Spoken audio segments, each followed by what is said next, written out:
secara ringkas tentang pengenalan retorik ini. Retorik merupakan seni penggunaan bahasa yang estetik, yang sopan dan juga dia meyakinkan untuk menghasilkan sebuah komunikasi yang efektif dan juga berkesan, tak kiralah secara lisan maupun tulisan. Retorik ini mempunyai 5 kategori utama, termasuklah pemberian, penceritaan, pemujukan, pendedahan dan juga penerangan. Kami telah menggunakan 6 buah cerpen yang diterbitkan dalam majalah Dewan Sastera pada bulan Julai dan November 2025. Antara 6 cerpen tersebut ialah Manuskrip yang terluka, Jangan adalah kata-kata hukuman, Fanatik, Seketul jantung, Percutian remaja perempuan yang terbunuh dan Kemerdekaan, Kedai makan di tepi laut serta Kopi Arabica si Magnum Opus. Yang pertama ialah Manuskrip yang terluka. Manuskrip yang terluka ni dia mengisahkan tentang konflik dalaman akibat pengkhianatan Dina yang telah mencuri idea serta hasil tulisan sahabatnya iaitu Nisa demi kemasyhurannya. Jadi jelas dalam cerpen ini mengatakan bahawa integriti dan kejujuran adalah syarat utama dalam penulisan, manakala penyesalan pula boleh membawa kepada kematangan hidup. Yang kedua ialah cerpen Jangan adalah kata-kata hukuman. Cerpen ini mengetengahkan tentang konflik masyarakat akibat sikap mementingkan diri dan hasad dengki jiran kepada watak utama iaitu Muda Siyah kepada Musalmah. Musalmah merupakan watak utama dalam cerpen ini yang berniat mudi untuk menjaga keselamatan kawasan kejiranan. Dalam cerpen ini juga ada menjelaskan tentang isu masalah sosioekonomi, tanggungjawab peribadi, kelalaian moral, hasad dengki dan kecuaian mendidik anak. Cerpen yang ketiga pula ialah cerpen Fanatik. Cerpen ini mengetengahkan tentang isu obsesi dan pemujaan melampau seorang peminat fanatik terhadap penulis terkenal iaitu Rustam sehingga sanggup melanggar batas undang-undang dan melanggar privasi demi memastikan idolanya mendapat pengiktirafan. Kesimpulan daripada cerpen ini ialah obsesi yang terlampau terhadap idola tu boleh memakan diri, malah segala pengorbanan yang membuta tuli itu tidak akan dihargai dan akhirnya membawa kepada penyesalan sahaja. Baiklah, sekarang kita masuk kepada analisis cerpen di bulan November. Cerpen yang pertama iaitu Seketul Jantung, Percutian Remaja Perempuan yang Terbunuh dan juga Kemerdekaan karya oleh Jasni Madlani. Secara ringkas, cerpen ini mengisahkan tentang watak aku yang telah mengalami masalah kesihatan yang kronik dan percutiannya terbatut akibat isu pembunuhan seorang remaja yang telah menyumbangkan kepada masalah politik negara menjelang sambutan kemerdekaan ketika itu. Isu utama cerpen ini adalah masalah kesihatan seperti aritmia, pembunuhan, manipulasi agenda politik dan penurunan semangat patriotik waran. Analisis seterusnya iaitu cerpen Kedai Makan di Tepi Laut karya Lim Kyok Chin.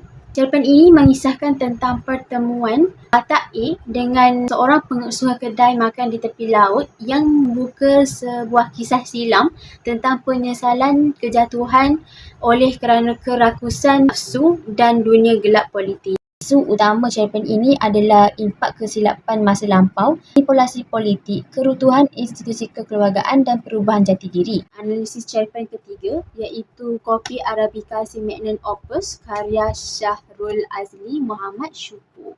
Kisah cerpen ini ceritakan tentang kisah watak aku, pencuci kandang kuda yang buta huruf. Dapat nilai kesedaran itu apabila mengetahui kepentingan ilmu. Isu utama cerpen ini adalah tentang buta huruf, kepentingan membaca dan mengetahui asal-usul, nilai ilmu pengetahuan dalam kehidupan dan kepentingan celik huruf demi masa depan. Analisis retorik yang terdapat dalam cerpen-cerpen terpilih. Yang pertama iaitu retorik penceritaan. Retorik penceritaan merupakan sebuah bentuk penyampaian kisah atau peristiwa secara tersusun dan strategik melalui penulisan kreatif maupun secara lisan. Berdasarkan contoh tersebut, hasrat watak aku ingin bercuti ke Jepun untuk merawat tekanan dan mengkaji sejarah kebangkitan Jepun dan bertemu idolanya Haruki Murakami. Penceritaan ditulis dalam bentuk luahan santai seolah-olah watak sedang bercerita terus kepada para pembaca. Fungsi retorik dalam cerpen ini menghidupkan emosi, harapan dan juga pengalaman batin watak, bukan sekadar kongsi info destinasi sahaja. Kesan daripada ini dia dapat membantu membaca merasai keinginan yang mendalam yang dialami oleh watak tersebut. Data kajian yang kedua iaitu retorik pendedahan. Retorik pendedahan merupakan strategi bahasa untuk menyingkap realiti yang tersembunyi atau tidak jelas pada pandangan pertama khalayak. Analisis contoh yang telah dikenal pasti, watak aku yang mengalami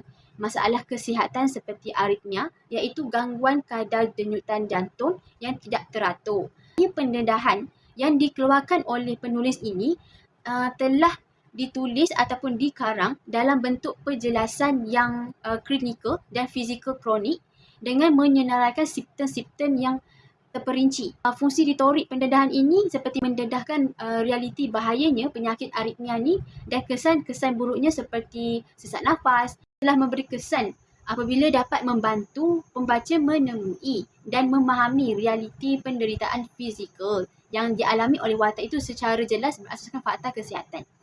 Yang seterusnya ialah retorik pemberian. Retorik pemberian merupakan teknik retorik deskriptif yang digunakan untuk menggambarkan sesuatu keadaan, suasana, objek atau sifat secara jelas, nyata dan terperinci. Fungsi utama pemberian ialah membantu khalayak membayangkan atau merasakan situasi seolah-olah berada di tempat kejadian serta menjadi medium dominan untuk memudahkan pemahaman isi penyampaian.